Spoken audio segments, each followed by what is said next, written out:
Messieurs, dames, hop.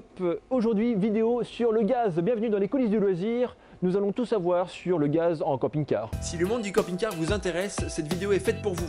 Moi, c'est David. Auparavant, j'ai travaillé dans le véhicule de loisir, mais aujourd'hui, ma vocation, ma passion, c'est de faire des vidéos et de vous présenter des choses utiles. Grâce au groupe Univers qui m'ouvre généreusement ses portes, je vous emmène dans les ateliers, les coulisses du métier pour parler technique. Avec mon équipe, nous faisons des vidéos chaque semaine, alors n'oubliez pas de vous abonner à la chaîne pour nous donner de la force. Bonne vidéo! Alors, une question pour commencer, propane ou butane?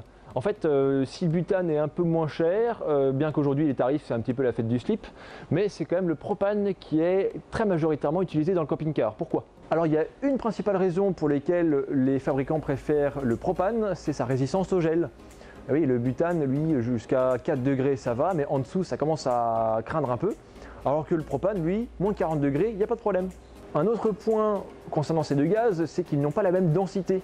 Alors je ne sais pas lequel est le plus dense, mais peu importe, il faut savoir que les appareils du camping-car sont conçus pour un gaz, donc généralement le propane. Si on y met du butane, ça peut marcher, hein, a priori il n'y a pas d'effet immédiat. Par contre, la différence de densité va faire qu'ils vont s'encrasser petit à petit jusqu'à la panne. On va donc garder à l'esprit que le propane est le gaz à utiliser pour tous les systèmes standards. Alors le gaz, il a pas mal d'impact dans le camping-car parce qu'il va alimenter certains points assez essentiels. On peut évoquer évidemment le chauffage, le chauffe-eau, la cuisson, le frigo, la plancha ou le petit barbecue gaz qu'on peut avoir dans la soute. Et de tous les éléments que j'ai évoqués, il y en a qui sont plus sensibles que d'autres. Et on peut évoquer notamment le chauffage et le frigo qui sont des systèmes assez complexes, assez coûteux au passage. Et donc c'est les premiers qui vont être susceptibles de ne pas bien fonctionner dès qu'il y a une bulle d'air dans le circuit.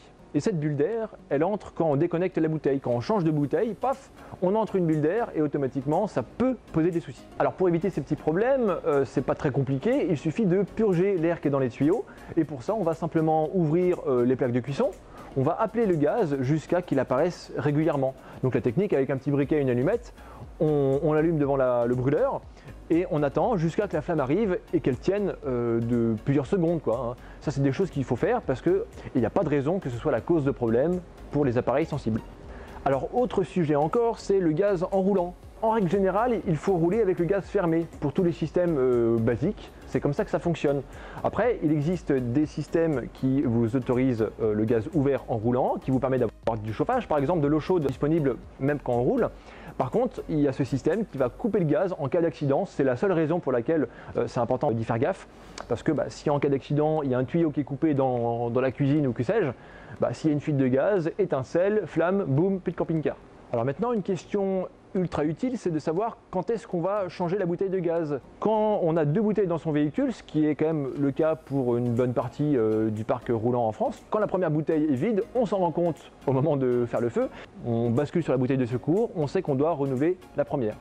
Mais comme aujourd'hui, il y a pas mal de véhicules qui ont un inverseur automatique qui va basculer de façon donc automatique sur la bouteille numéro 2 quand la bouteille numéro 1 arrive à un niveau faible, et finalement l'utilisateur ne se rend pas compte quand est-ce que l'inverseur a basculé. À moins de vérifier tous les jours, mais c'est pas forcément quelque chose de très pratique. Quand on se rend compte que le gaz est faible, c'est déjà qu'on est à la fin de la deuxième bouteille, et là c'est pour ça qu'il existe des instruments qui permettent de vérifier le niveau de son gaz dans les bouteilles. Alors la technique pour mesurer son niveau, c'est la technique la plus fréquemment utilisée, certainement la moins chère aussi. Combien ça vaut ces trucs en fait? Il n'y a pas de prix. Bon, c'est gratuit jusqu'à preuve du contraire. Ça fonctionne avec des ultrasons. On va le faire glisser le long de la bouteille et paf, il va vous dire quand est-ce qu'il atteint le niveau du gaz. Et donc si on est en haut de la bouteille, c'est qu'elle est pleine. Et si on arrive tout en bas, c'est qu'il est temps de la changer. Alors ce système n'est pas complètement infaillible. Il est quand même très simple, hein. C'est un petit stylet, ça doit marcher avec une pile, j'imagine. Et en fait, il y a des limites qu'il faut quand même connaître. Ça fonctionne avec ultrasons, donc ça ne fonctionne que sur des bouteilles en ferraille. Celle que j'ai là, c'est de la ferraille, ça va. Par contre, si la peinture ou s'il y a du papier dessus qui est un petit peu abîmé, ça peut perturber le signal, donc la fiabilité n'est pas absolue non plus. Il y a d'autres systèmes qui sont plus efficaces, qui peuvent aussi exister, mais un peu plus chers aussi. Alors une autre limite du stylet, c'est que si on a affaire à une bouteille en plastique, ça ne fonctionne pas. Il faut avoir une bouteille en ferraille pour que ce soit efficace. Après, une bouteille en plastique, souvent, elles font apparaître un élément translucide, et donc là, à l'œil nu, on peut voir aussi où en est le niveau, donc ça va à peu près. Une troisième technique pour mesurer son niveau de gaz, c'est d'avoir une espèce de balance connectée. Donc on en trouve dans les magasins, hein. Ça fonctionne bien, ça va mesurer le poids de la bouteille et donc plus elle s'allège, plus elle se vide. Et donc elle communique directement avec une application sur le téléphone. Évidemment, il faut être à l'aise avec le téléphone, c'est pas donné pour tout le monde. Et puis aussi, il faut savoir que cette balance, elle a une épaisseur de 3-4 cm. C'est pas toujours possible dans les espaces confinés des bouteilles en fait, hein. Si déjà ça passe au millimètre près dans votre caisson, je pense que vous êtes nombreux à vous en rendre compte qu'il n'y aura peut-être pas l'espace possible pour ajouter une surépaisseur de 3-4 cm. Alors j'ai vu aussi certains qui mettent des manomètres entre la bouteille et le circuit du camping-car. Un petit manomètre qui vous indique la pression de gaz, ça vous indique quand la bouteille est faible. Mais ça ne vous indique pas quand la bouteille est à mi-chemin ou quand elle est à 3/4 pleine, voilà. Parce qu'en fait, la pression du gaz ne diminue pas vraiment. C'est juste qu'il mesure la pression gazeuse, mais pas le niveau du liquide. Donc il n'y a pas une précision absolue.